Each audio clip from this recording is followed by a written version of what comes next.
Va ora in onda la rassegna stampa. Buongiorno Pier Vittorio, a te la linea. Ciao Sveva, e buongiorno Italia, buongiorno alle nostre ascoltatrici e ai nostri ascoltatori, voi che siete sempre dei patrioti innamorati della libertà. Allora Sveva, chiedo conferma a te, mi sentite, vedete lo schermo condiviso, vero? Sì Pier Vittorio, ti vediamo e ti sentiamo benissimo. Perfetto, e allora come sapete oggi alle ore 10 verranno tenuti in piazza San Pietro i funerali di Papa Francesco, un pontefice che, come ricordato da un commosso Matteo Salvini, intervenuto proprio in collegamento con Gianluigi Nuzzi, lui aveva costantemente rinnovato questo appello alla pace e al disarmo. E Papa Francesco aveva sempre ribadito con forza questa necessità. Penso che su questo sia stato sempre assolutamente irremovibile e la pace, aveva affermato Matteo Salvini proprio con questa dichiarazione, rappresenta davvero un valore irrinunciabile per il pontificato. Ma come sapete poi questa radio aveva subito commentato la notizia della morte di Papa Francesco con un editoriale, quello di Antonino Danna, che seppur intento nel rispetto per la figura di Francesco, motiva alcune perplessità culturali attorno al suo magistero. Queste le parole, come ricorderete, anche del nostro direttore Giovanni Sallusti. Torino Danna infatti si era chiesto che cosa resterà di lui, sarà il Papa della Misericordia, ma anche e soprattutto quello dei migranti, pronto a benedire l'ONG dell'ex No Global Luca Casarini, uno che in privato se ne usciva con espressioni non molto salottiere verso le sante tonache che lo finanziano. E il nostro direttore Giovanni Sallusti aveva aggiunto che il suo magistero, quello di Papa Francesco, è stato dedicato soprattutto a mondanizzare la Chiesa, a farla stare nel mondo con l'azione e l'esempio, più che con la riflessione teologica, coerentemente con la sua impostazione gesuitica. E questo a volte ha comportato un'adesione a modi ideologici, all'alfabeto corrente, ai luoghi comuni del nostro tempo. Di tutti questi temi, ossia del significato di questo pontificato, della sua eredità, parleremo dopo la rassegna stampa, ne parleremo con Matteo Desio e con il nostro ospite Marco Tosatti. Come sapete scrive sul blog Stilum Curie, già vaticanista per la stampa, e che avevamo intervistato per questa radio nella puntata in cui ci eravamo occupati proprio di crisi della Chiesa con anche Aldo Maria Valli.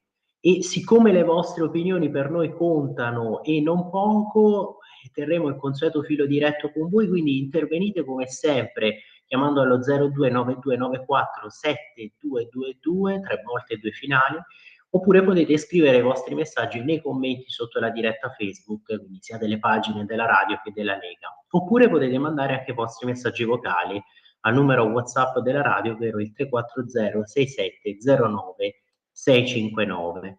Vi ricordo sempre che potete seguirci dal televisore, quindi dal canale 252 del digitale terrestre, ma anche dal canale digitale della Radio DAB, dalle pagine Facebook, dicevamo, di Radio Libertà e della Lega, dal nostro nuovo sito internet www.radiolibertà.net, che offre sempre una veste grafica editoriale aggiornate, che appunto è un vero e proprio giornale online. Potete seguirci anche dall'app di Radio Libertà per entrambi i sistemi operativi, sia iOS che Android, e naturalmente anche dal canale YouTube. E poi vi invito sempre ad abbonarvi, a sostenerci. Davvero basta poco per sostenere una radio che, lo ricordiamo, rappresenta un unicum, no? In un contesto mainstream che invece è dominato dal politicamente corretto, e quindi basta che andiate sulle sezioni abbonati e dona ora del nostro nuovo sito internet.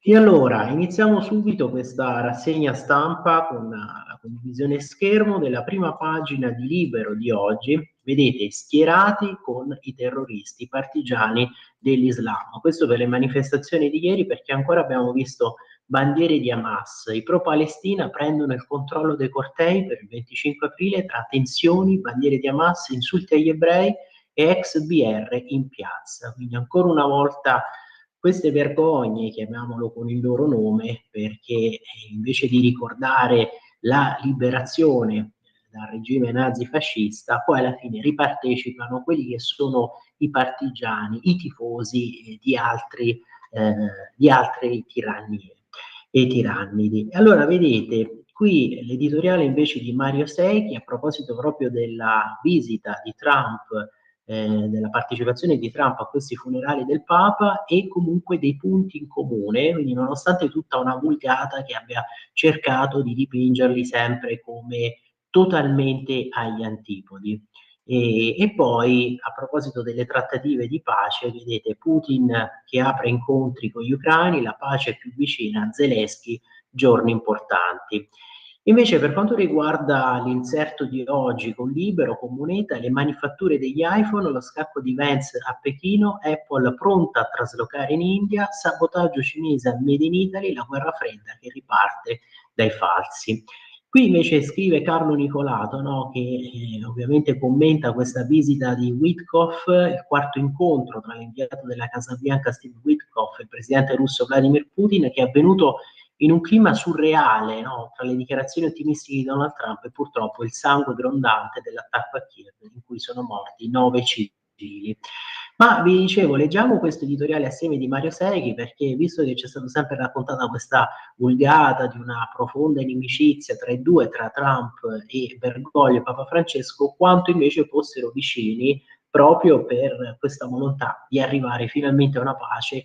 E anche poi lo stesso Trump aveva più volte manifestato l'intenzione, la volontà di procedere anche ad una riduzione degli armamenti nucleari. Papa Francesco aveva un gran carattere, agiva spesso d'impulso e non risolveva, riservando anche all'amicizia, all'inimicizia, un'energia non comune. Bergoglio non risolveva le questioni con la formula del todos caballeros, era un leader accentratore e se incontrava sul suo cammino quello che considerava un ostacolo non lo aggirava, o lo svuotava di ogni potere o lo rimuoveva. Per queste ragioni la sua scomparsa rende il Vaticano visibilmente acefalo, sono giorni in cui regna la confusione. L'abbiamo visto durante la gestione della malattia del Papa e, come abbiamo raccontato ieri sul nostro giornale, nella surreale comunicazione delle sue ultime ore tra la vita e la morte, con una serie di versioni contrastanti e lacune che attendono di essere colmate. Bergoglio sapeva essere duro, ma nei rapporti personali era anche capace di svolte improvvise.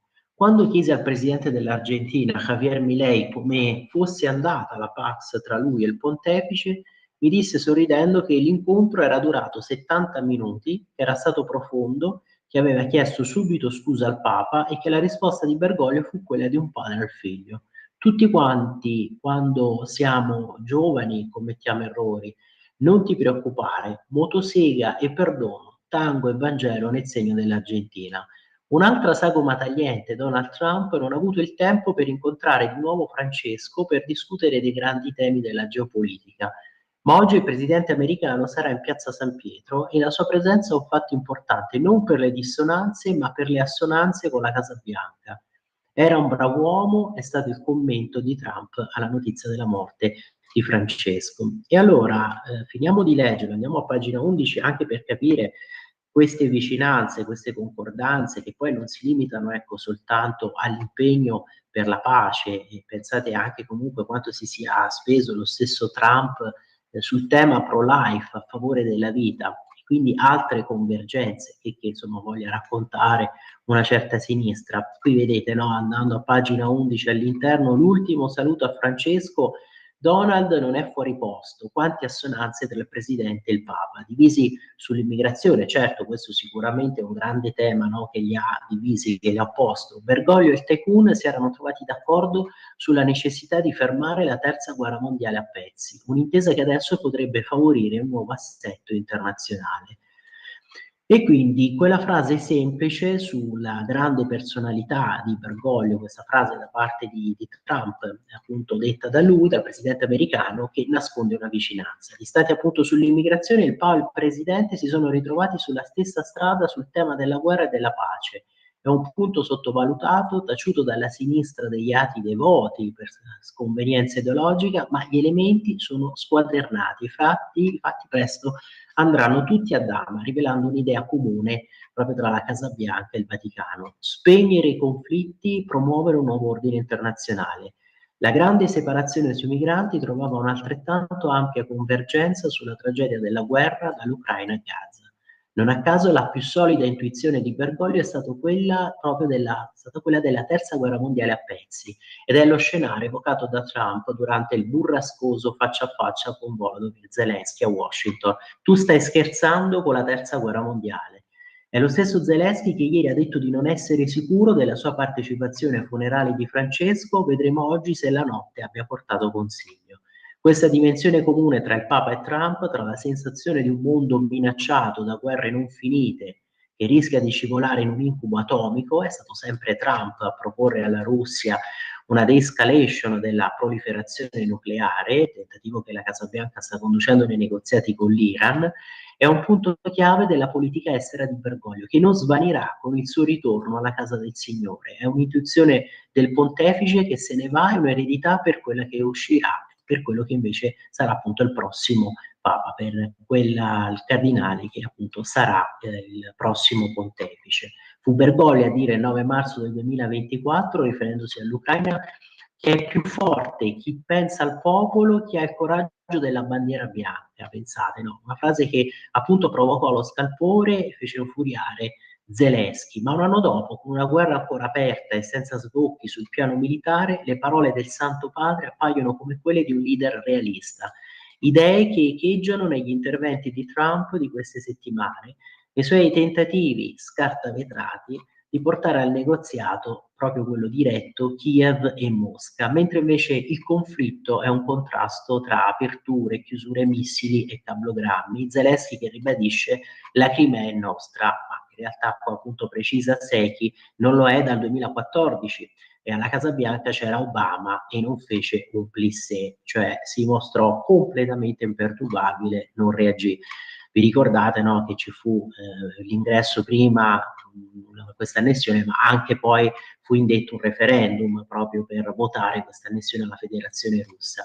E poi dice che nei prossimi giorni potrebbero svolgersi incontri di grande importanza che dovrebbero avvicinare la tregua, mentre Putin, dopo aver bombardato Kiev, ieri si è detto disponibile a negoziati diretti con l'Ucraina. Non accade appunto dal marzo del 2022. Questo è lo scenario dove rimbomba l'assenza della voce di Francesco e dove sarà fondamentale l'iniziativa del nuovo pontefice, quindi prendere le mosse dall'intuizione del Papa che non c'è più e promuovere un nuovo ordine. La Chiesa ha un modello a cui ispirarsi, il Concilio di Nicea del 325 che regalò un rapporto tra Papa e Imperatore, Chiesa e potere politico, un evento che ha cambiato la storia. La scommessa di Costantino, raccontata in uno splendido libro di Gian Guido Vecchi e Gian Maria Vian, edito da Mondadori.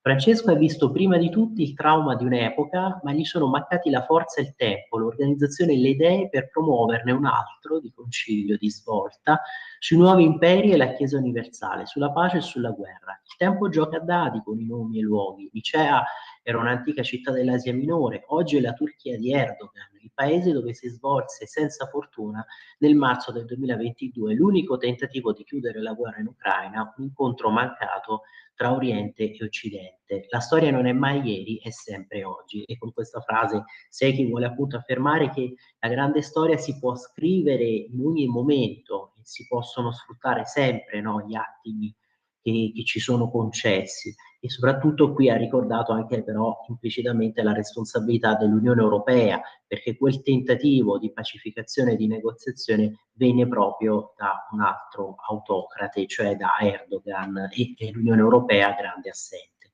In questa chiave la presenza di Trump a San Pietro acquista una luce diversa dal chiacchiericcio del giornalismo in ciclostile se guardiamo il messaggio di Bergoglio sulla guerra e la sovrapponiamo a quello della Casa Bianca. La pace la scrivono sempre i vincitori, in Ucraina nessuno lo è. Mosca non può perdere, Kiev non può vincere. Ed effettivamente la situazione di stallo che si è creata è questa, perché la Federazione Russa non può sicuramente permettersi di perdere, ma non sta nemmeno perdendo. Non ha magari conquistato tutta l'Ucraina, non ha conquistato tutta Kiev, però abbiamo visto anche che sta avanzando lentamente e che comunque Kiev è in difficoltà ed è rimasta sulla difensiva, e anche questa controffensiva del Kursk alla fine non ha ovviamente portato i risultati sperati. Nell'imperfezione dell'uomo, nell'eterna lotta tra il bene e il male, il supremo valore sul quale si posava lo sguardo del pontefice e si alzava la sua voce è quello della vita. Ed è questo appunto il messaggio che deve trovare d'accordo e che ha trovato d'accordo, no, Bergoglio e anche Trump, questo impegno per la difesa della vita e ovviamente delle tante vite umane che purtroppo invece sono state perse con questa guerra, perciò il valore della pace resta assolutamente irrinunciabile, insopprimibile. Poi tanti critici sosterranno ma la pace deve essere giusta, ma non ci si può arrendere in questo modo all'aggressione della Federazione Russa. Sta di fatto che sono passati ormai più di 2 anni, quasi 3, quindi esatto, nel 2025, e però questa carneficina ancora non cessa. Questo appunto è l'editoriale di Mario Secchi. Noi ritorniamo un attimo però sulla prima pagina di Libero di oggi. Qui vedete intanto la foto sulla partecipazione di tanti ex, comunque di tanti Propal, addirittura persino di ex BR in piazza per questo 25 aprile, qui nella didascalia bastoni, falce e martello, volti coperti, bandiere palestinesi e cartelli contro gli agenti sionisti. Pensate anche alla stessa Liliana Segre, indicata tra i presunti agenti sionisti, così si sono presentati in piazza i pro-Palestina ieri. E poi tutti gli articoli di approfondimento su questa ennesima festa della liberazione che è monopolizzata così a sinistra e purtroppo da quando poi è riscoppiato questo conflitto tra Israele e Palestina, ancora un'altra festa di liberazione con questi elementi che inneggiano ad Hamas. Le parole poi del premier Giorgia Meloni, gli attacchi a Meloni che non cesseranno mai, la riflessione di Daniele Capezzone. Amici di centrodestra, è finito il tempo di giustificarsi e di stare in difesa. È semplicemente incredibile che appunto ogni 25 aprile ci si senta rivolgere sempre questa domanda: ma siete antifascisti? Sei antifascista? È stata rivolta anche allo stesso generale Vannacci, non so se avete seguito. Ci si chiede sempre poi di prendere posizione su un fenomeno, fatto che storicamente ormai si è concluso. E quindi qual è il senso di questo? Oltretutto quando si ribadisce sempre la contrarietà assolutamente a quei valori a quei disvalori che hanno impedito poi, hanno sospeso la democrazia liberale. Allora, vedete, il discorso del Premier, gli attacchi a Meloni non finiranno mai, la Premier che ha ricordato questa democrazia che appunto è stata sospesa dall'avvento del regime fascista e qui appunto Capezzone spiega il motivo per cui questa sinistra continua sempre ad attaccare e a criticare e non si rende conto anche di essere anacronistica. Ecco, la giovanissima Meloni, qui lui appunto spiega nel corpo dell'articolo, fu prima militante, poi dirigente, poi parlamentare e vicepresidente della Camera e quindi ministro, espressa da quel movimento politico, e cioè quello di Alleanza Nazionale, che aveva compiuto questo passaggio storico con la svolta di Fiuggi, alla fine liberandosi anche da una certa eredità, superando quella fase, anche se vogliamo una fase che potesse sembrare ancora nostalgica. E quindi era stata espressione di quel movimento politico Alleanza Nazionale. Successivamente, assunta alla guida di Fratelli d'Italia fino all'arrivo a Palazzo Chigi, non si contano le circostanze in cui la Meloni stessa ha pronunciato delle parole inequivocabili. A titolo di esempio, ecco un passaggio del discorso alla Camera, in occasione della prima fiducia ottenuta in Parlamento dal suo governo nell'autunno del 2022: non ho mai provato simpatia o vicinanza nei confronti dei regimi antidemocratici, per nessun regime, fascismo compreso. E poi ho sempre reputato le leggi razziali del 1938 il punto più basso della storia italiana, una vergogna che segnerà il nostro popolo per sempre. Conclusione: l'orrore e i crimini da chiunque vengano compiuti non meritano giustificazione di sorta e non si compensano con altri orrori e altri crimini. Nell'abisso non si pareggiano mai conti, si precipita e basta. E non finisce qui, perché ogni 25 aprile Meloni e i rappresentanti del suo partito, come del resto i leader delle altre forze del centrodestra, hanno regolarmente pronunciato parole ineccepibili. Invece ogni volta, anziché concludersi, la polemica è stata perfino rinfocolata con obiezioni surreali e pretestuose. La verità è che ogni volta non basta mai e l'asticella continua a salire. Non c'è condanna che basti, non c'è parola che sia sufficiente, non c'è atto politico che chiuda una pagina, un capitolo o un libro. E quindi poi la conclusione qui di Capezzone, che appunto nella prima parte, poi se volete approfondire rivedetevi anche quello che lui spiega a proposito del passaggio, no, che stavamo dicendo prima, dal Movimento Sociale Italiano ad Alleanza Nazionale, come avesse superato quella fase, se vogliamo, ancora nostalgica di quel partito, no, che appunto si richiamava più o meno direttamente comunque all'esperienza fascista del Movimento Sociale Italiano. Del resto, che la malafede giochi un ruolo decisivo lo testimonia un episodio avvenuto il 25 aprile del 2009, quando Silvio Berlusconi pronunciò ad Onna un memorabile discorso di pacificazione sul quale oggi Libero torna ampiamente. Si trattò del momento più alto della parabola istituzionale di Berlusconi. Ah sì? Peccato che nelle settimane immediatamente successive, proprio mentre il Cavaliere era al vertice di ogni sondaggio, si scatenò una furiosa campagna mediatica, politica e giudiziaria proprio contro di lui, un autentico massacro. Capito come funziona il rituale della riconciliazione? Uno tende la mano e gli altri gliela mozzano. E questo fa capire proprio, come ha ricordato Daniele Capezzone, come poi più si alzi l'asticella, più si cerchi, no, da parte degli esponenti del centrodestra di venire incontro anche a queste pretese, no, della sinistra, dichiarazioni di antifascismo, ma poi alla fine più si cerca di venire incontro e più comunque si rischia, no, che la mano venga mozzata, che si possa subire un vero e proprio gioco al massacro. Non basta mai, no, la dichiarazione di antifascismo. E invece poi nelle piazze antifasciste del 25 aprile abbiamo visto che imperversa una sinistra che è un po' nostalgica di altri regimi o che di fatto appoggia altre tirannie, altri tiranni come quella di Hamas. Ritorniamo sulla prima pagina di libro, adesso poi chiudiamo questa parte, dobbiamo correre, perché volevo segnalarvi intanto anche l'articolo del nostro direttore, vedete, sul caso di Gad Lerner, che si è lamentato dei suoi amici dopo che appunto ha lasciato il Fatto Quotidiano. Vedete qui l'assalto di Lerner agli ex colleghi, critiche in TV al Fatto dopo l'addio, e poi anche i fischi che ci sono stati per i Dem durante questa festa del 25 aprile. Pure i Dem che finiscono per prendersi fischi, effetto boomerang, ne scrive Alberto Busacca.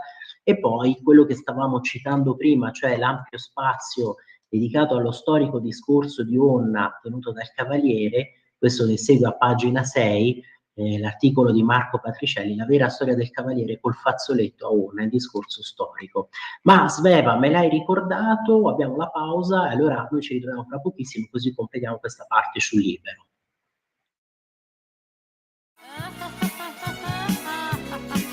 Pesca dalla rete, le interviste di Luisella Pescatori, detta La Pesca, con le freelance di Rete al Femminile, le voci fiere di una nuova prospettiva, ovvero segreti e consigli del lavoro autonomo declinato al femminile. Ogni mercoledì alle 15:30 su Radio Libertà, la tua radio.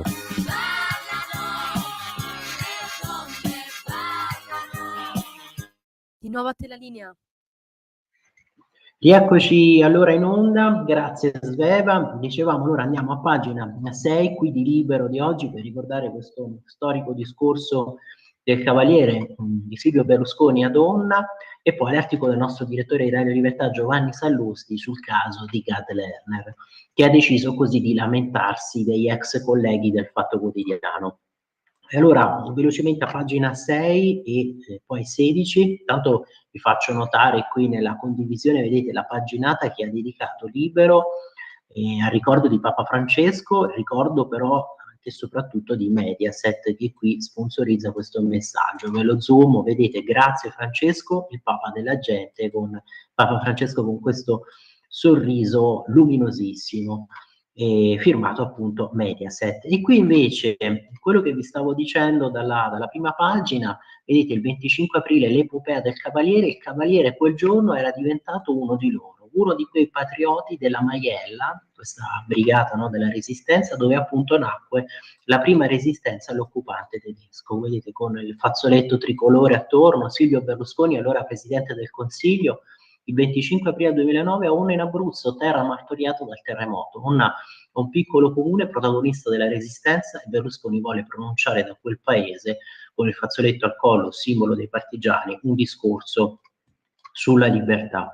E infatti qui vedete viene ricordato e non solo viene spiegato, vi leggo anche questa parte che un po' ricostruisce quanto appunto era avvenuto. Il 25 aprile 2009 nel piccolo comune abruzzese l'allora premier mise al collo senza esitare il tricolore donato da un ex combattente. C'erano diversi combattenti maiellini con questo tricolore al collo, uno di essi alla sinistra di Berlusconi, Antonio Rullo. Durante il discorso aveva fatto il possibile affinché le telecamere inquadrassero la medaglia d'oro che pendeva dall'asta di quella bandiera di libertà. Anche Rullo aveva al collo il fazzoletto tricolore con il profilo della magliella. Era stato il più giovane combattente di quella formazione autonoma e apartitica inquadrata nell'8ª Armata britannica e nel 2009 era presidente dell'Associazione dei Patrioti dopo la scomparsa del vicecomandante Domenico Troilo, avvenuta l'11 marzo 2007, al quale era sempre stato vicino.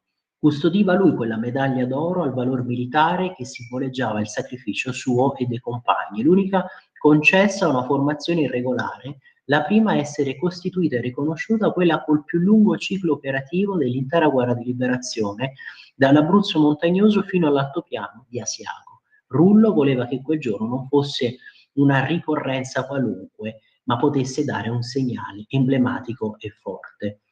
E pensate, poi l'allora Presidente della Repubblica, Carlo Azeglio Ciampi, aveva indossato il fazzoletto tricolore della Maiella, aveva abbracciato Domenico Troilo, medaglia d'argento al valor militare italiano e croce di valore polacca, e Attilio Brunetti, medaglia d'oro al valor militare italiana e virtuti militari polacca. E Ciampi era stato ospitato, protetto, aiutato a passare le linee lungo uno proprio di quei sentieri della libertà da quella stessa gente che aveva impugnato le armi per riconquistare la libertà perduta.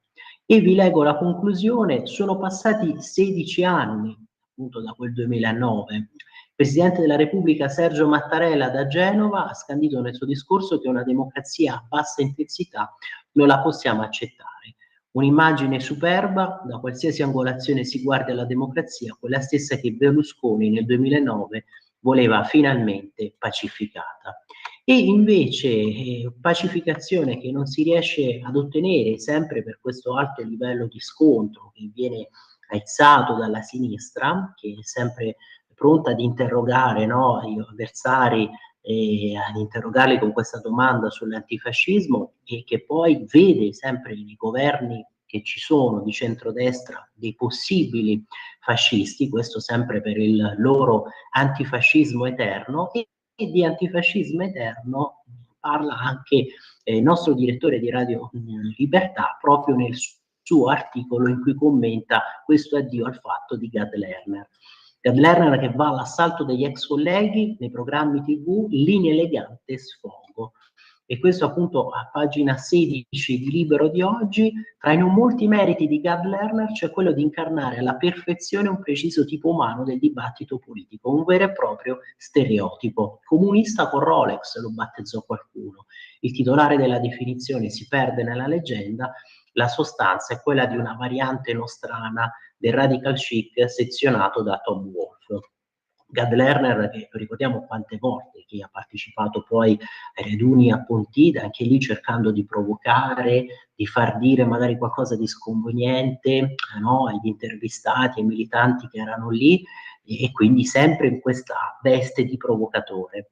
Togliete l'attico su Park Avenue, mettete lo yacht dell'ingegner De Benedetti, il risultato non cambia, il proprio ombelico ideologico come mondo, e il mondo soggetto ai capricci dell'ombelico. È efficacissima questa immagine del nostro direttore. L'ultimo capriccio di Gad è andato in scena in prima serata sulla 7 a tamponare le lacrime un compiaciuto Corrado Formigli. La giaculatoria si sarebbe anche confusa dentro un filone strabattuto in questi giorni, quello che dicevamo, no? L'antifascismo eterno, non fosse per un particolare rilevante e rilevatore del soggetto, l'attacco agli amici traditori.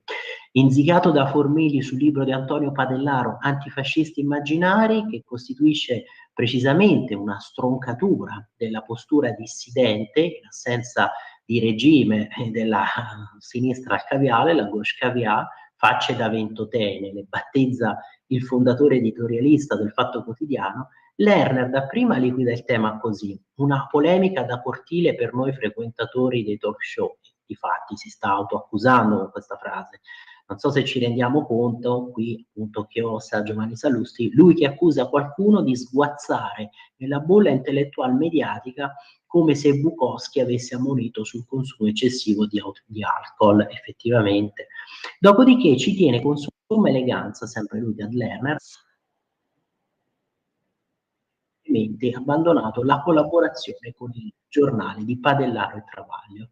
Non risultano reazioni affrante tra i sederi di pietra della redazione, come direbbe appunto Andrea Scanzi.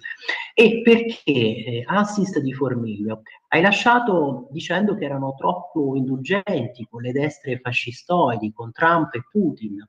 Ho provato un disagio prolungato, esordisce Gad montando la più classica delle facce da ventotene, e quasi puoi raffigurartelo in esilio duro nella sua tenuta del Monferrato, dove ospita vigneti metà Barbera e metà Nebbiolo, mentre gli ex sodali si arruolano nell'Internazionale nera. Mi sentivo un pesce fuor d'acqua, e lì percepisci la sofferenza vera di fronte a questa idea che siano uomini come Trump e Putin quelli che recano la pace nel mondo.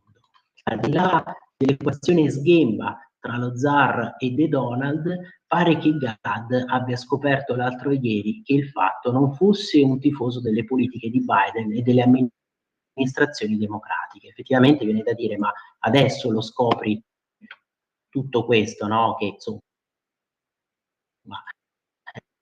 c'era ai due e solo adesso te ne accorgi.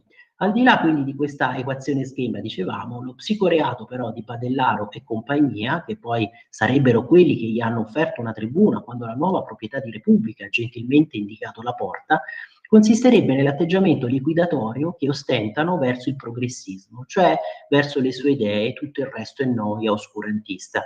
E chi se ne importa se questi ci rimettono nel fascismo in diversi paesi, tuona Gad picconando la storia e la lingua italiana.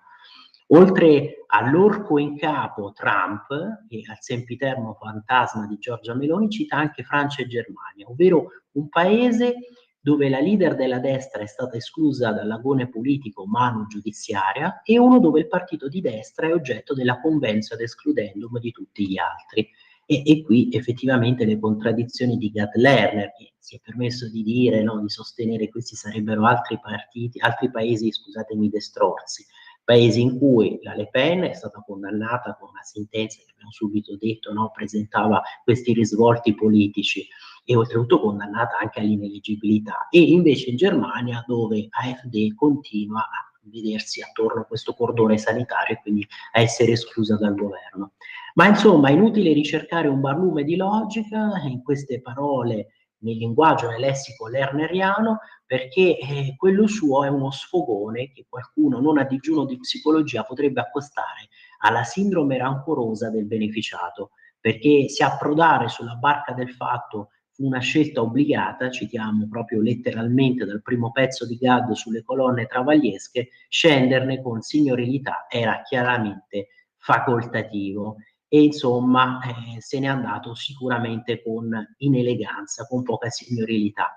E sì, si potrebbe dire sputando insomma su questo piatto su cui aveva mangiato. Ma siccome l'abbiamo citato, passiamo direttamente al Fatto Quotidiano a questo punto, così vediamo anche il commento della giornata di ieri e anche l'editoriale di Travaglio di oggi proprio sui funerali del pontefice, e lui analizza soprattutto questo incontro, no, tra i leader mondiali che ci saranno, e addirittura con la sua solita ironia sardonica, amara, si immagina e spera che ci sia un miracolo di resipiscenza, di pentimento di alcuni dei leader che ci saranno oggi a Roma.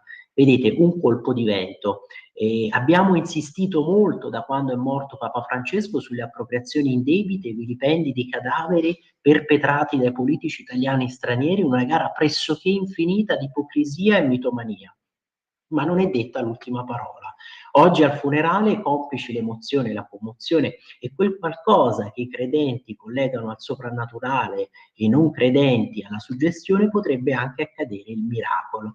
20 anni fa, 8 aprile 2005, Piazza San Pietro, che salutava un altro grande pontefice, Giovanni Paolo II, con 200 leader mondiali e 300.000 fedeli, più altri 2 milioni video collegati in altre piazze di Roma. Mentre il cardinale decano Joseph Ratzinger, che di lì a 11 giorni gli sarebbe succeduto, celebrava la messa e pronunciava una strepitosa omelia, una potente brezza, e iniziò a sfogliare le pagine del Vangelo rosso poggiato sulla bara di legno.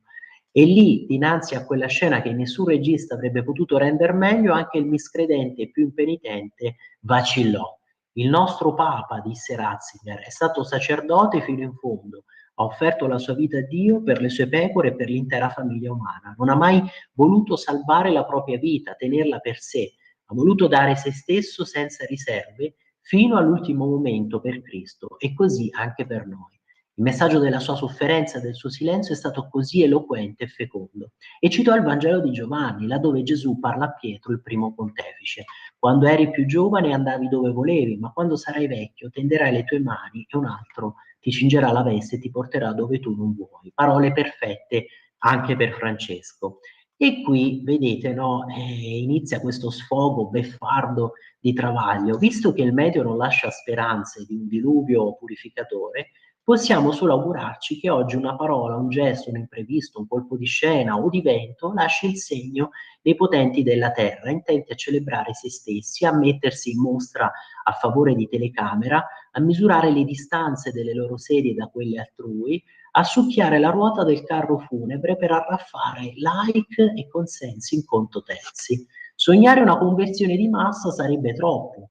Miracoli così enormi non mi risultano nemmeno nei Vangeli, ma un lampo di dubbio, di vergogna, ricordo di una frase del Papa defunto, potrebbe toccare la mente e il cuore di chi regge il pianeta e indurlo a riflettere e poi ad agire con un gesto di resipiscenza, anche piccolo, al ritorno in patria, sulle politiche di guerra e di riarmo, sull'esecrazione della diplomazia, sui mutamenti climatici, sulle disuguaglianze, sul disprezzo dei deboli e delle minoranze, sulla repressione del dissenso, sulla violazione dei diritti umani. Non sappiamo se a Papa Francesco siano già stati attribuiti miracoli, ma basterebbe quello. Ecco, qui quando Travaglio scrive, no, che si auspica questo pentimento da parte di alcuni leader, per esempio anche sul disprezzo dei deboli e delle minoranze, sulla repressione del dissenso, violazione dei diritti umani, qui però sarebbe da obiettargli e da rispondere che questi diritti umani vengono violati, vengono calpestati proprio dalla Cina, con cui, no, la cricca grullina dei 5 Stelle voleva alla fine realizzare tanti affari, arrivare a intese, voleva concludere e stringere questa via della seta, e allora questo predicozzo Travaglio lo potrebbe rivolgere a quelli che possiamo considerare anche i suoi sodali, no? I tanto osannati 5 Stelle di Conte. E questa appunto è la prima pagina del Fatto di oggi. Poi vedete funerali e diplomazia, Trump a Roma, Zelensky è in dubbio, poi ovviamente ricontrolliamo dall'ANSA, dall'ADN Kronos le ultimissime novità proprio per questo. E poi invece qui proprio sembra uno spot a favore del Movimento 5 Stelle. Il reddito, pensate, il reddito di cittadinanza avrebbe funzionato, io uso il condizionale, e non solo a sud. Secondo un nuovo studio avrebbe aiutato a ridurre le disuguaglianze pure nel nord-est. Ora chi lo dice a Salvini e Meloni? E sì, a ridurre le disuguaglianze in che modo? Cioè consentendo a persone che non avevano il diritto di percepire un reddito o a persone che comunque svolgevano in nero altri lavori. E poi qui titolone centrale addirittura con questa inchiesta, riarmo UE, le pressioni di Leonardo su Fratelli d'Italia e Forza Italia, vince la Francia dietro i no delle destre al regolamento.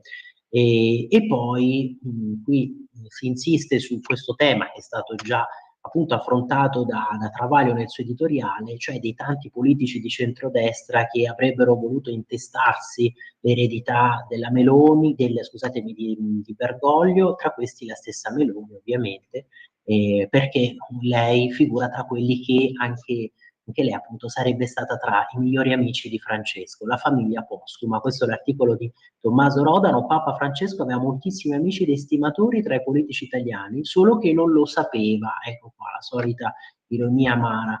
Lo sta scoprendo ora che non c'è più. Da quando è morto si è alzato il coro imbarazzatissimo di quelli molto vicini al pontefice. Dalla Premier in giù, una grande famiglia postuma.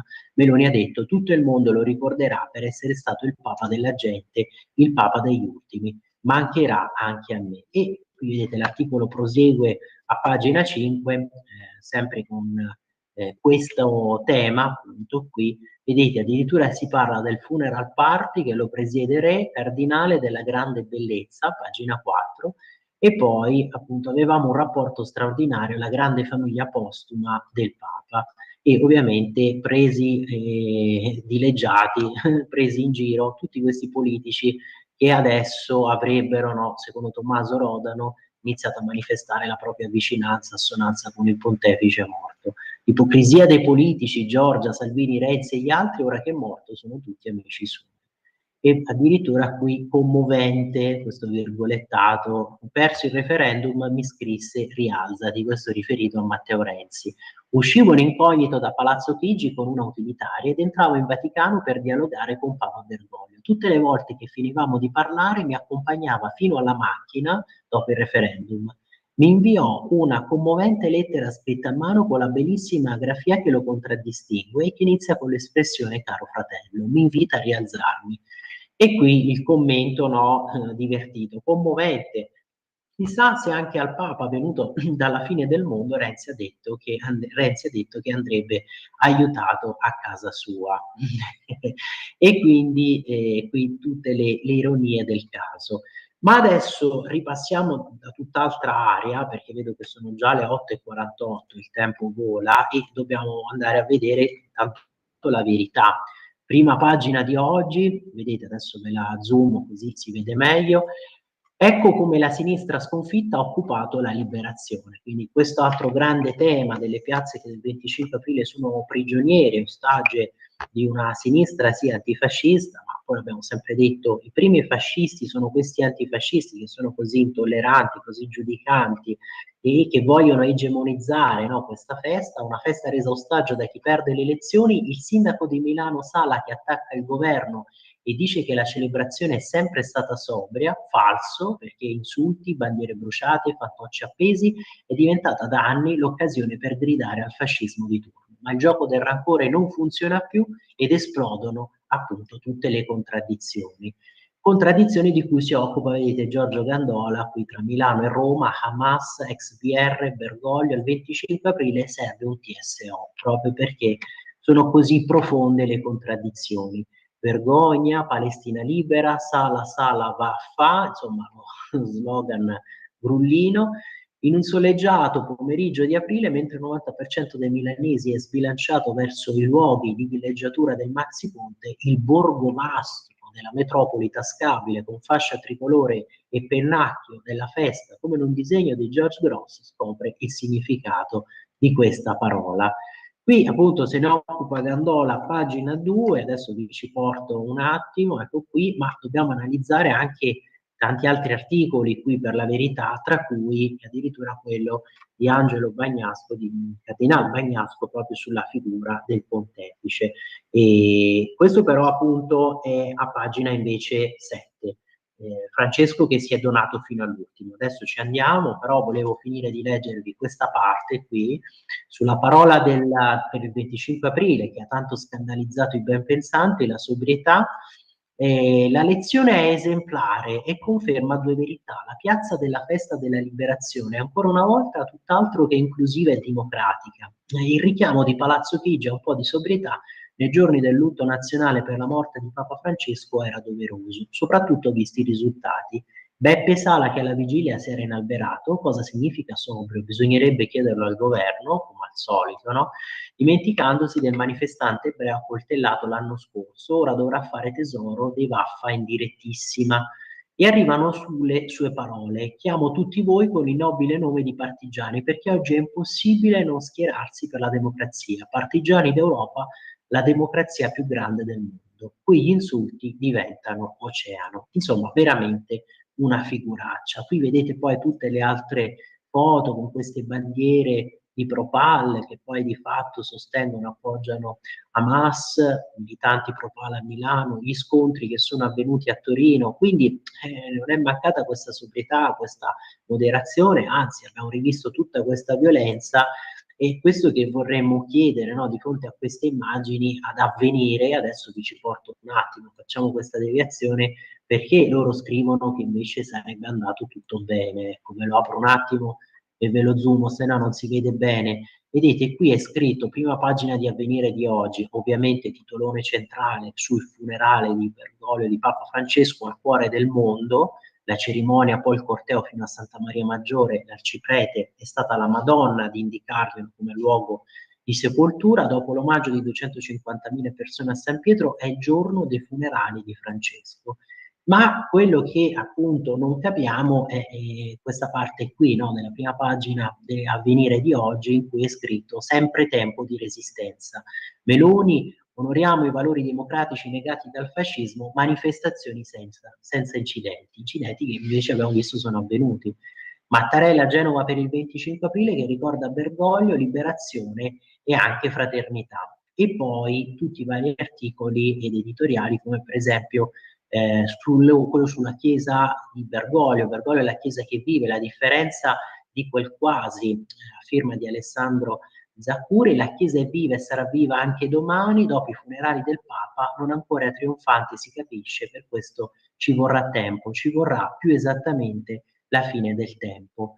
E ovviamente qui si dice anche che poi questo dovrebbe essere un finale perfetto, il finale a lieto fine, quello non in conclusione della storia, ma è un finale che però sappiamo, perché è credente, sarà anche un finale di giudizio, e quindi con un giudizio di salvezza per chi si è comportato in un certo modo e un giudizio di condanna invece per chi lo ha meritato proprio perché si è comportato in maniera impia.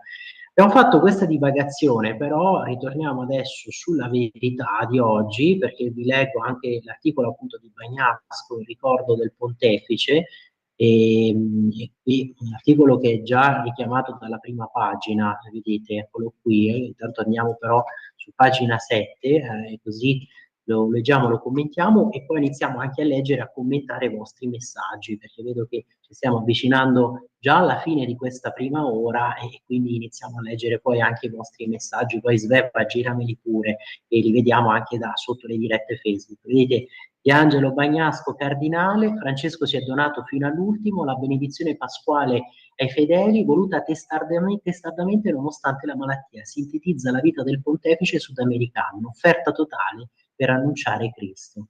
La malattia e la morte di Papa Francesco, questo vi dicevo a pagina 7 della Verità di oggi, quindi poi se potete recuperarlo e leggerlo con calma.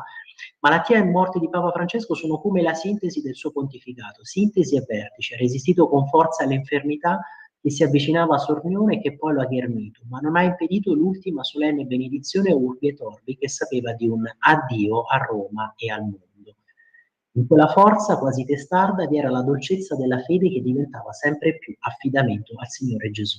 In un mondo di efficienza usata come un possesso o desiderata come un miraggio, c'è uno sconfinato bisogno nella tenerezza per vivere con fiducia e forza la vita, consapevoli che il problema non è che tutti moriamo, ma quanti veramente vivono. E questa è una frase che ci colpisce, che ricorda anche la frase simbolo di un film che sicuramente ricorderete tutti, perché è una domanda che si pone William Wallace in Brevatto, no? Tutti muoiono, ma chi veramente vive appieno la sua vita? Pochi sono quelli che poi la vivono veramente. La Chiesa non è un'azienda, qui prosegue Bagnasco, e vi porto alla conclusione perché ormai manca poco tempo e allora non possiamo leggere tutto. Ecco, la Chiesa, questo articolo, la Chiesa non è un'azienda da riorganizzare, è il corpo mistico di Cristo. Il suo stare nel mondo è come quello del suo fondatore, non essere del mondo senza paura del giudizio altrui. Non è una contrapposizione acida, bensì un atto d'amore. Si dice che oggi tutto cambia, è vero che molto cambia, ma il cuore dell'uomo non cambierà mai, poiché porta in sé la firma di Dio che in Gesù ha mostrato il suo volto e il suo cuore ci ha parlato. Per questo lo possiamo raggiungere. E poi, a proposito di questa voce del Papa che si alzava proprio per invitare all'amore verso il prossimo e alla fratellanza, ecco, qui puntualizza Bagnasco, non era l'espressione di una solidarietà puramente umana, ma evangelica, quella cioè che nasce non solo dalle generosità e dal buon senso umani, ma dall'amore di Cristo per ciascuno. È lasciarsi amare da Lui che genera l'amore di Dio e tutto ciò che Dio ama. Ecco la fantasia del bene nelle forme più diverse che la storia chiede di volta in volta, dalla inviolabilità della vita umana alla famiglia, dalle guerre ai migranti, dai più poveri alla natura, tutto e di più a quest'unica evangelica sorgente, l'amore di Gesù per l'uomo. La prossimità fraterna si fonda sulla fede e ci rivela la comune dignità dei figli di Dio in Cristo Signore. Dietro a quella lapide con la grande croce e il nome Franciscus continua a risuonare questo, una fede coraggiosa e operosa. Prima di lui e dopo di lui questo messaggio continuerà, portando la personalità e il vissuto di ogni pontefice, ma è l'eco dell'unica parola che ha un volto e un nome, cioè Cristo Gesù. E una conclusione veramente degna di lode, che commenteremo poi anche con il nostro ospite e chiederemo un giudizio anche su questo articolo. E a pagina invece 7, sempre della Verità, quest'altro tema su quello degli embrioni congelati, se ne occupa Mario Giordano, perché qui giustamente anche una strigliata nei confronti della Schlein della sinistra che si vuole appropriare di questa eredità di Bergoglio del pontificato, ma sul destino degli embrioni congelati la sinistra rinnega l'idolo argentino, perché dopo aver impartito lezioni di obbedienza al capo della Chiesa, Schlein e Conte calpestano l'ultimo volere del gesuita in difesa della vita. PD e 5 Stelle combattono infatti la legge Roccella che apre alle donazioni di questi embrioni, perché appunto si era proposto, ma tutti questi embrioni congelati, criocongelati, ecco, che cosa se ne fa? Devono essere soppressi, devono essere gettati, devono essere utilizzati per sperimentazioni mediche. E qui invece appunto Mario Giordano ricorda quello che aveva sostenuto Papa Francesco, e cioè aveva risposto, parlandone tanto, molto spesso negli ultimi tempi, sono vita, diceva il pontefice. Non possiamo consentire che siano utilizzati per la sperimentazione oppure che vadano persi. Sarebbe omicidio. Si tratta, come è noto, dei poco meno di 4.000 embrioni che dal 2011, cioè da quando in Italia fu vietato il loro uso attraverso la legge sulla procreazione assistita, vengono crioconservati, ufficialmente abbandonati nei vari centri sparsi per l'Italia. Da anni ci si interroga su cosa farne, c'è chi vorrebbe buttarli, c'è chi vorrebbe usarli per la alimentazione. Il Papa però diceva né l'una né l'altra, quelli sono una forma di vita, dobbiamo salvarli.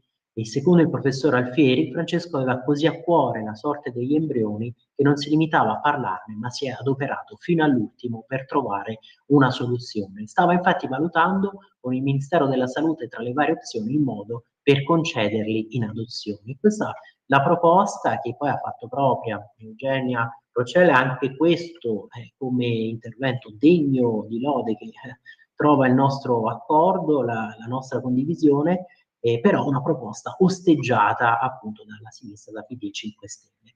Sveva me l'hai ricordato, allora piccola pausa, noi ci ritroviamo fra pochissimo proprio per chiudere questa parte di rassegna stampa.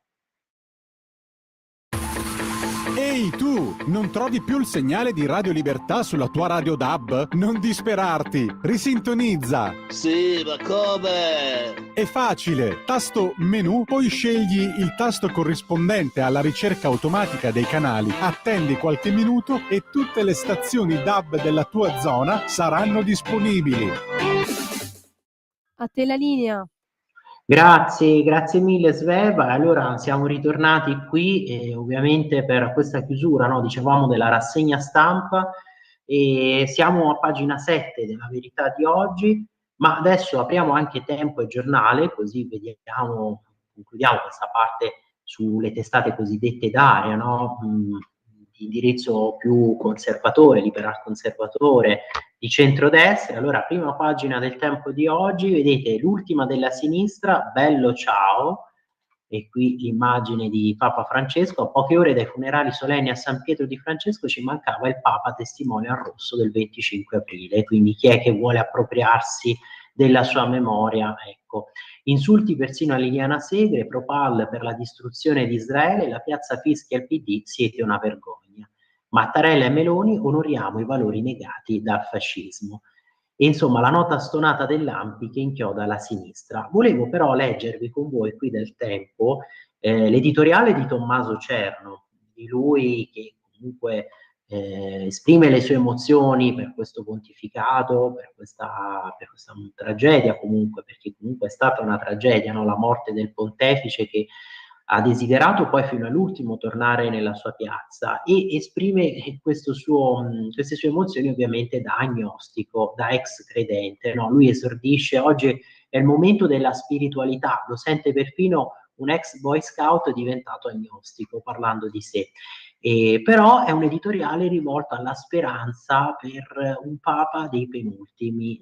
Viene quasi, no, da domandarci chi sarebbero i penultimi, perché secondo appunto quello che lui scrive, Cerno è un pontefice che si sarebbe occupato tanto degli ultimi, ma di questi penultimi che in Occidente si sono sentiti vittime per esempio della globalizzazione, ecco, chi se ne occuperà?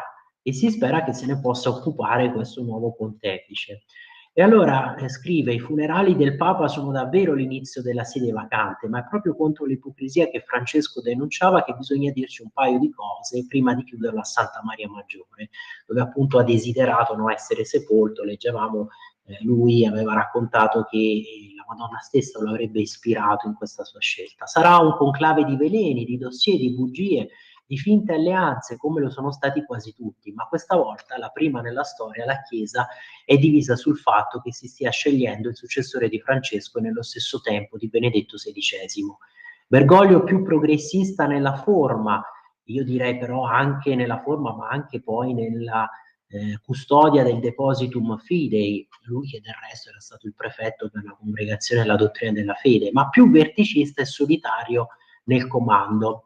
Scusatemi, Bergoglio, non Bergoglio ma Ratzinger, che appunto era stato più conservatore nella custodia del Depositum Fidei.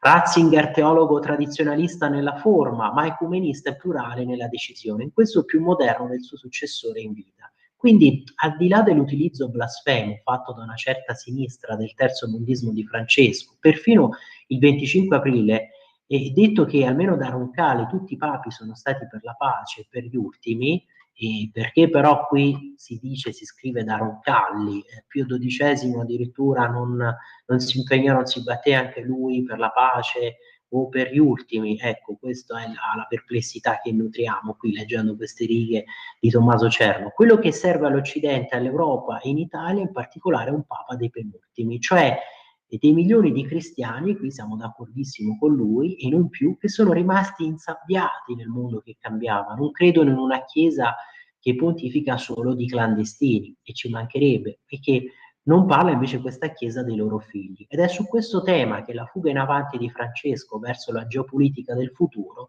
avrà bisogno di un papa capace di trasformare i cocci della casa madre in forma compiuta. E quindi giusto questo appello, no, di Tommaso Cerno per una chiesa, questa che deve venire con un nuovo pontefice, che si occupi anche dei penultimi, che lui appunto individua in questi milioni di cristiani che sono rimasti insabbiati nel mondo che cambiava. E sabbie però che sembrano mobili, no? Da cui è difficile uscirne. E chiudiamo questa parte sul tempo perché voglio leggervi anche la riflessione, segnalarvi la riflessione di Feltri con il suo tempo sul sacro imbroglio e la lettera che puzza di Pia Frode a proposito del caso di Becciu. Questo vedete di Monsignor Becciu, il cardinale Becciu non si sa ancora, deve essere confermato se potrà partecipare o meno al voto, e qui Feltri rintraccia un caso proprio di persecuzione giudiziaria dopo un clamoroso errore. Vedete a pagina 12 l'analisi di questa lettera anti-Becciu che è in mano al Camerlengo, ma crescono i dubbi sulla firma del Papa. Marzo Bergoglio l'avrebbe fatta arrivare a Farrell tramite il suo segretario particolare Villalon. C'è anche sul caso di queste F apocrife che girano, che sarebbero delle false firme di Bergoglio, c'è anche l'intervento di Bisignani, qui vedete la sua rubrica Bisistina, le troppe apocrife F che girano tra i cardinali. E poi appunto sul tema Feltri, che spiega: il cardinale vittima del sacro imbroglio, cioè Becciu, e la lettera puzza di Piafrode. Nessun testamento ha il diritto di condannare a morte la reputazione di un uomo. Visti anche i fatti, non so se abbiate poi seguito la vicenda in tutti i suoi dettagli, però effettivamente quello che è emerso è che ci sia stato questa persecuzione ingiusta ai suoi danni. 2 donne aggiustarono i fatti in dichiarata intesa con il procuratore del Vaticano per incastrare il prelato sardo. Qui viene ricostruita anche tutta la vicenda e spiega, argomenta Feltri: non si tratta di esercitare misericordia e praticare il perdono cristiano, ma di prendere atto della realtà fattuale che, osservata con occhi privi di pregiudizio, impone di riabilitarlo in linea con quanto di fatto già compiuto dallo stesso Bergoglio. Mi sono chiesto quale consapevolezza del caso abbiano maturato i portorati. Anche per loro vale il principio di Luigi Einaudi, cioè del conoscere per deliberare.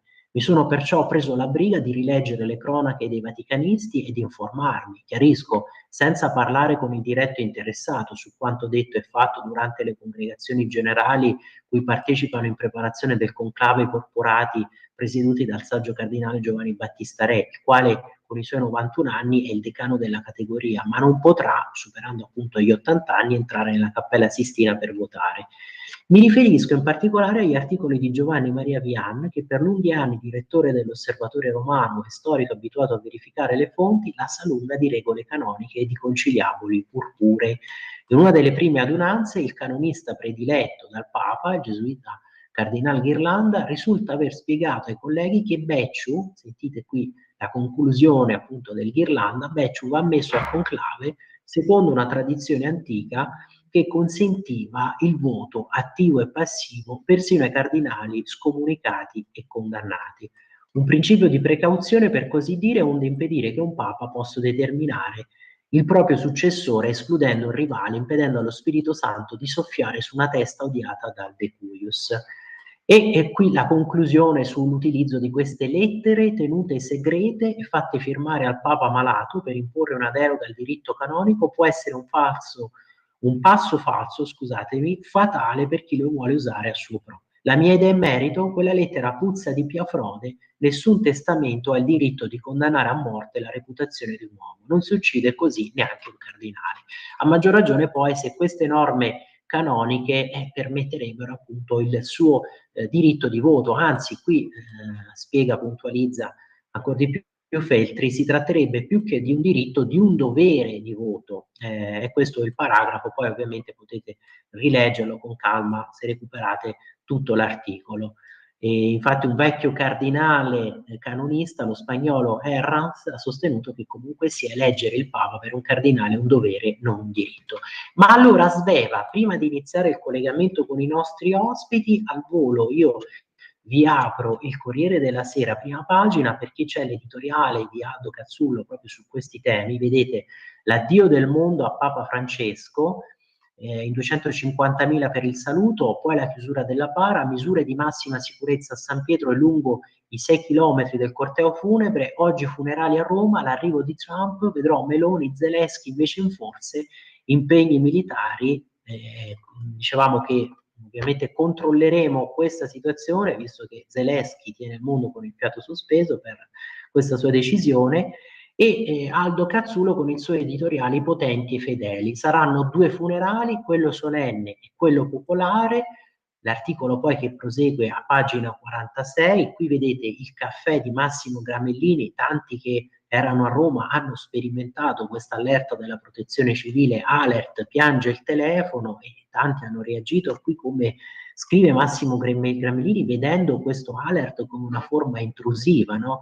Qui lui scrive: il trillo di tutti i telefoni di Roma in contemporanea è stato invece un gesto intrusivo e angosciante che rivela un certo disinteresse, se non disprezzo, per i cittadini, che oltretutto avvisa la chiusura al pubblico di Piazza San Pietro. Quindi non una vera e propria emergenza per gli alert che dovrebbe tenere la protezione civile in caso appunto di incidenti nucleari, collasso di dighe, eruzioni vulcaniche. Ma vi leggo pagina 46, la conclusione dell'editoriale di Cazzullo su questi 2 funerali di Papa Francesco, e poi iniziamo il nostro collegamento con gli ospiti. Vedete, ecco, me lo apro da qua perché sennò non si vede, cioè scusate, ve lo zoomo da qua. I potenti e fedeli, 2 funerali, le esequie del Papa, Roma per un giorno torna alla capitale della terra. La figura di un grande pontefice, Bergoglio non era soltanto il parroco del mondo, è stato anche un leader politico come forse più dei suoi predecessori. Non c'è da invidiare né i cardinali, questa è la chiusura del suo editoriale, i cardinali che sono chiamati alla scelta più difficile della loro vita, né i capi di Stato e di governo, cui quasi si chiede di accordare il mondo, che sta attraversando una delle fasi più drammatiche della storia recente. Roma per un giorno torna alla capitale della terra, come lo era stata non solo ai tempi dell'impero romano, ma anche quando l'antica Roma divenne cristiana, ponendo così le basi della civiltà occidentale. Il miglior servizio che il popolo di Bergoglio potrà rendere alla memoria del suo Papa sarà far sentire quella domanda di pace e la giustizia che sale dal basso e che Francesco ha saputo sentire e rappresentare sul soglio di Pietro. Eh sì, una domanda di pace anche nella giustizia, qui precisa ovviamente Aldo Cazzullo, che era stata espressa da Francesco e che aveva attirato anche delle critiche, perché tanti avevano detto, beh sì, ma ti stai schierando quasi contro l'Occidente liberale a favore della Russia di Putin, o era stato accusato di aver detto queste parole di fuoco contro Israele, no? Di fatto sostenendo che fosse in atto, lui se l'era posto in termini dubitativi, si era interrogato, ma tanti si chiedono se a Gaza stia avvenendo o meno un genocidio. Ma allora Sveva, sono già le 9:13, quindi ho sforato perché avevo pensato alle 9:10, chiedo a te subito se ci siano in collegamento i nostri ospiti, Matteo De Sio e appunto il vaticanista Marco Tosatti. No, li sto chiamando, tra poco arrivano. Ah, perfetto. Allora io intanto, come promesso, volevo leggere i vostri messaggi, vediamo se qui mi sono arrivati. Ecco qua, per esempio ci scrive Maurizio, il Toto Poltrone ha portato Macron a sedersi di fianco a Trump, vedi il caso, amen. Ora, Francesco, come tutti i deceduti, conosce la verità assoluta. Maurizio, qui tu fai riferimento ovviamente a, per chi è credente, a questo fatto che appunto dovrebbe essere una sorta di dogma, ovviamente, che dopo un giudizio particolare le anime sanno del proprio destino e sanno e possono conoscere anche realtà che sono nascoste, non visibili a noi che invece siamo ancora su questa terra. Ma allora credo che ci abbia raggiunto Marco Tosatti, vero Sveva? Chiedo conferma a te, chiedo conferma anche al dottor Tosatti. No, ancora non mi risponde. Un attimo di Ah, pazienza. ok, perché invece ho visto che dovrebbe, sì, mi aveva scritto ci sono, forse probabilmente non so se con Skype o con il cellulare, ma invece credo che ci sia già Matteo, vero Matteo, mi senti? Perché mi pare di vederti.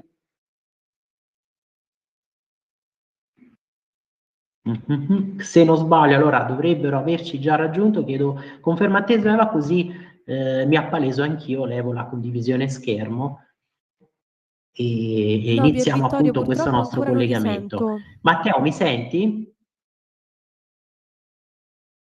No, Matteo non c'è. Allora io Pier proseguo la Vittorio, parte invece di scusami. rassegna stampa con voi, Pier perché Vittorio, qui... scusami.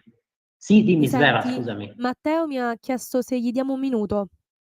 Ah, perfetto. E invece Tosatti, vero che ancora non ci ha raggiunto? No, ora provo a chiamarlo al telefono. Perfetto, ok. Allora io intanto vado avanti con la rassegna stampa perché non abbiamo ancora aperto la prima pagina del giornale di oggi e ve la condivido perché c'è anche la riflessione di Alessandro Sallusti sulle parole che vengono prese prigioniere e quelle appunto di Giorgia Meloni, che aveva detto onore ai valori negati dal fascismo, basterà a placare l'ansia della sinistra di avere a che fare con un governo filofascista? Spero di sì, ma temo di no. Questa è la risposta sconsolata di Sallusti, visto che la sinistra, no, continua sempre e poi ad attaccare i governi attuali, i governi che ci sono di centrodestra, ad attaccare, ad accusarli di appunto essere fascisti. E ci sono poi sempre queste domande provocatorie. E qui conclude il suo editoriale di oggi Alessandro Sallusti appunto sulla prima pagina del giornale ricordando un episodio, cioè una domanda scomoda che fu rivolta proprio ad Angela Merkel su diciamo sempre questo andazzo qui, no? Perché lei racconta nel suo libro di Memoria e Libertà, l'ex cancelliera Pier Angela Vittorio, Merkel, che scusami se ti interrompo. sì, Tosatti è in linea tramite non Skype, ma chiamata, e adesso ricollego Matteo Desio. perfetto, allora grazie mille Sveva, grazie soprattutto a Marco Tosatti. Dottore, ci sente, ci ascolta, ci vede? Sì, vi vedo anche in realtà.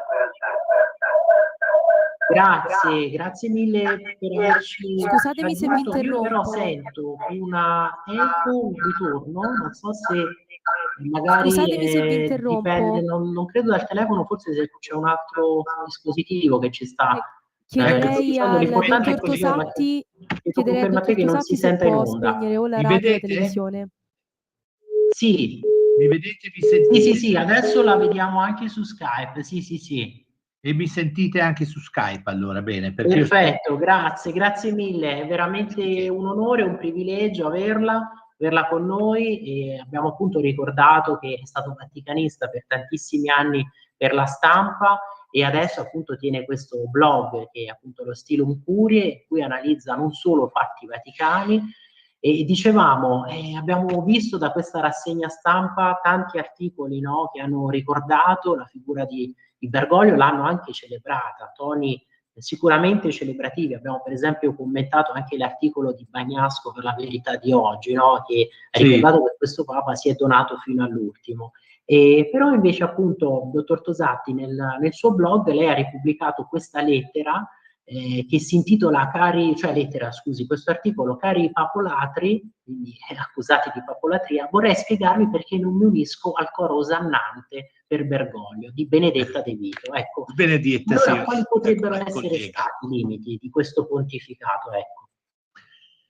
Beh, diciamo che sarebbe un discorso lungo. Sì. Io però, allora, c'è intanto un problema di gestione sicuramente molto autocratica, eccetera, ma tralasciamo quello, parliamo invece di cose concrete, cioè alcuni documenti che sono stati emanati durante questo pontificato. In particolare mi sembra che ce ne siano 3 che possono essere realmente problematici. Il primo è Amoris Laetitia, subito dopo il Sinodo sulla famiglia, in cui nelle note a piedi pagina si dice che persone che sono state sposate, non hanno avuto l'annullamento della Chiesa e convivono in una nuova relazione possono avvicinarsi ai sacramenti.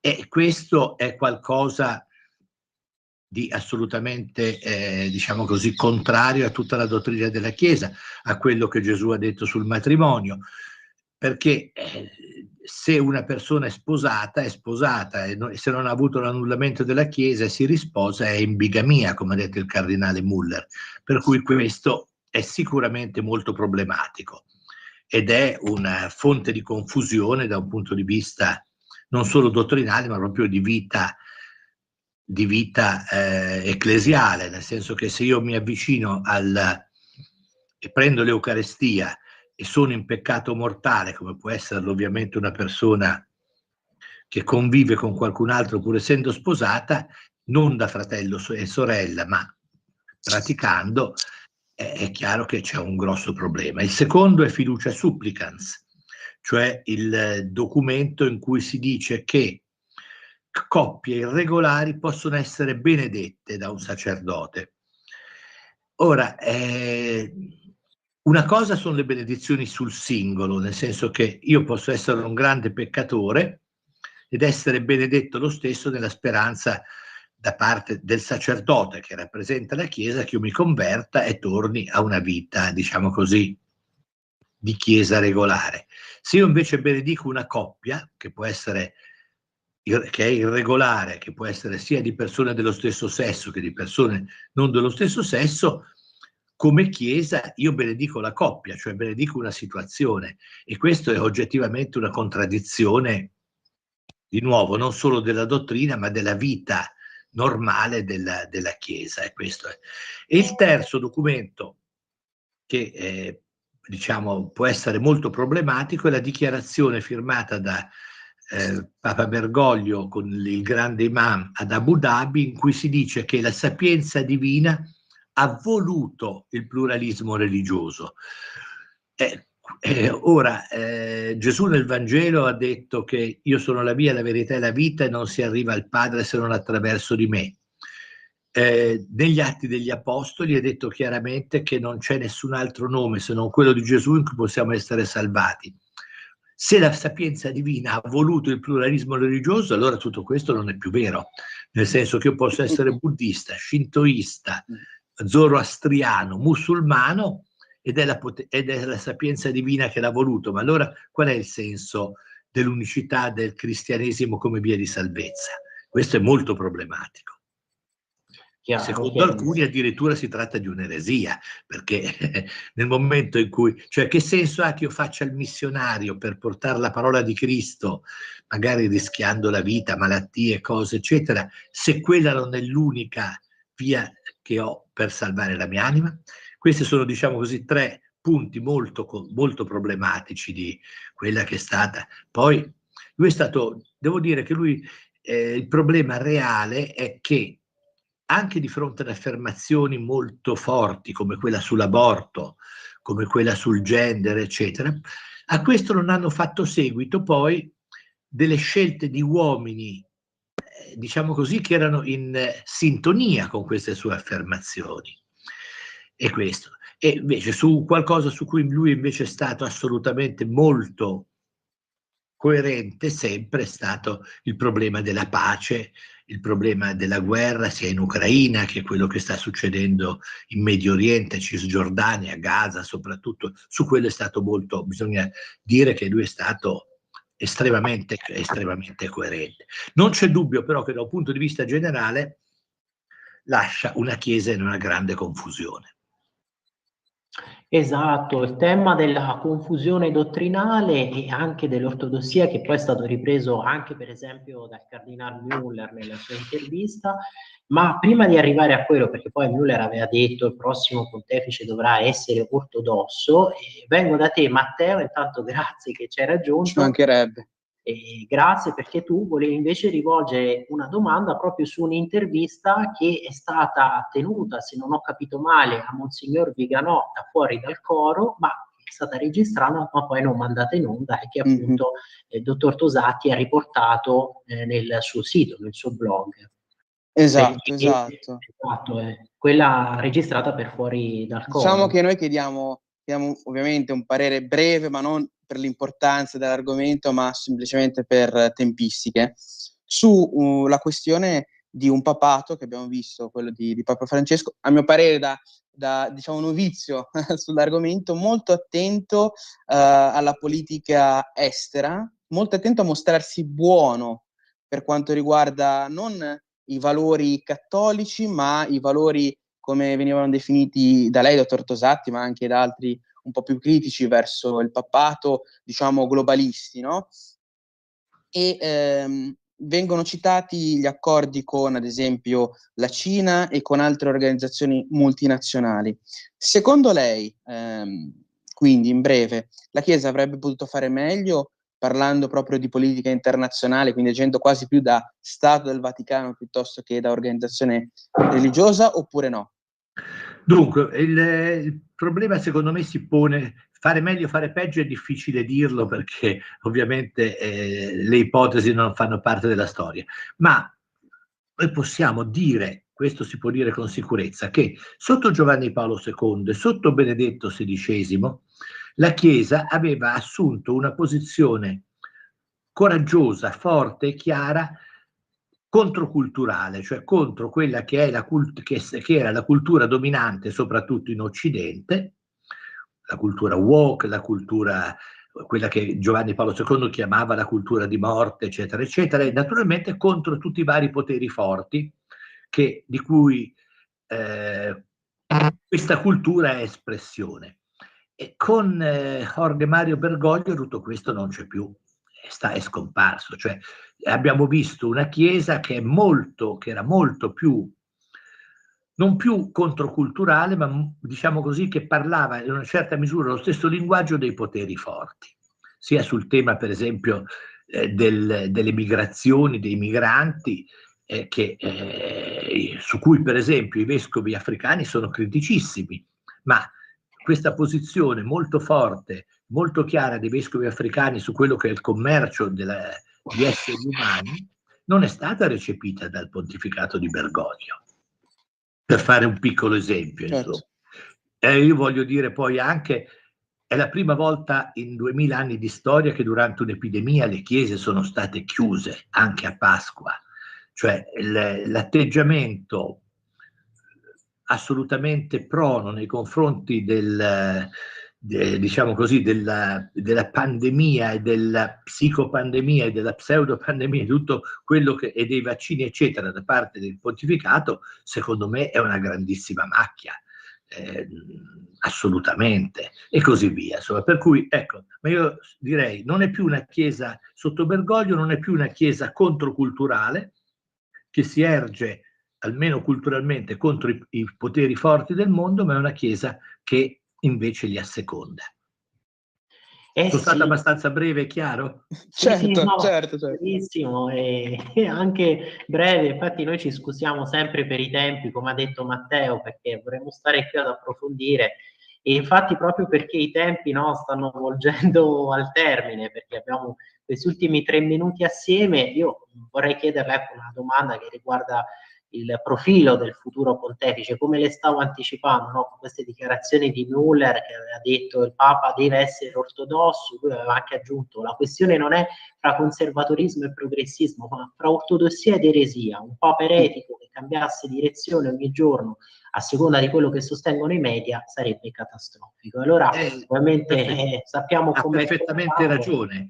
Io credo che il Cardinal Müller si riferisse un po' al passato per certi versi in maniera molto clericale, ma appunto diceva delle cose relative al passato recente.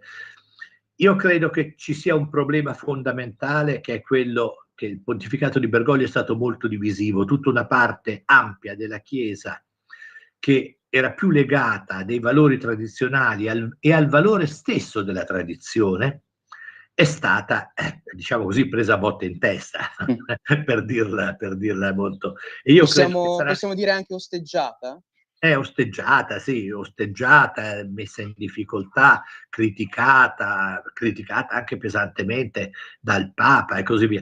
Io credo che sarà necessario un grande lavoro di accoglienza di tutti e soprattutto di quelli che durante questi ultimi 12 anni sono stati, a mio avviso, ingiustamente trattati. Anche perché, in particolare, penso alla messa tradizionale e così via. Senza voler entrare ora in questioni diverse, però io credo che realmente ci debba essere una chiesa che sia uno spazio per tutti i tipi, una chiesa dell'et, non dell'out, se no si arriva a una settarizzazione della chiesa. E poi, appunto, io spero che ci sia un Papa che faccia il mestiere suo, che confermi i fratelli nella fede, come diceva, come era il mandato che Gesù ha dato a Pietro. Ecco, io credo che questo sia importantissimo. E poi vediamo che cosa succede, perché lo Spirito Santo opera in maniere assolutamente sconosciute. Certo, in una situazione con 133 votanti in un conclave, io non credo che sarà un conclave molto breve.